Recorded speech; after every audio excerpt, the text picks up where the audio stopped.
Victoire 5-0 du Sénégal face au Soudan du Sud. Je suis heureux. Merci Pape Thiaw d'écouter le peuple. Merci. Depuis combien de temps vous n'avez pas vu le Sénégal gagner un match 5-0 sans fait de jeu qui va changer par exemple le cours d'un match comme par exemple un carton rouge ou ce genre de choses-là. Aujourd'hui on s'est imposé dans un stade compliqué en synthétique avec la manière 5-0. Merci les joueurs, merci la fédération, merci Pape Thiaw. Même si c'est vrai que la première mi-temps elle était poussif, voilà, on montait de la maîtrise même si on ne marquait pas. D'ailleurs, gros big up au gardien de Sud-Soudan qui a fait vraiment une très grosse première mi-temps.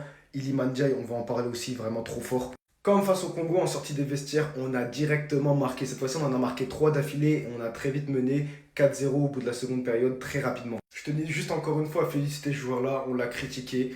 Et je vous l'avais dit, il mérite encore sa place en sélection aujourd'hui. Et rien que par le comportement, vous lui devez le respect. Il a eu des périodes un peu compliquées avec la sélection. Ces derniers temps, ça faisait plus d'un an qu'il n'avait pas marqué. Heureusement, alhamdoulilah, aujourd'hui, il a réussi à marquer.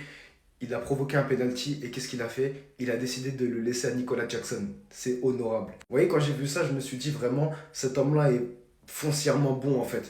Pour laisser un penalty comme ça alors qu'il est dans une passe un peu compliquée en sélection, mettez du respect. Et pour revenir à ce que je disais sur Pape Thiaw, et ben voilà, il a fait les bons changements au bon moment. Encore une fois, il fait rentrer Sabali qui est encore une fois décisif. C'est vraiment le super sub qu'on avait besoin en fait. Premier but aussi pour Cherim Ndiaye, voilà, qui était critiqué. Belle rentrée de Nias et de Camara aussi. En tout cas, grosse victoire du Sénégal aujourd'hui, ça fait plaisir avec la manière.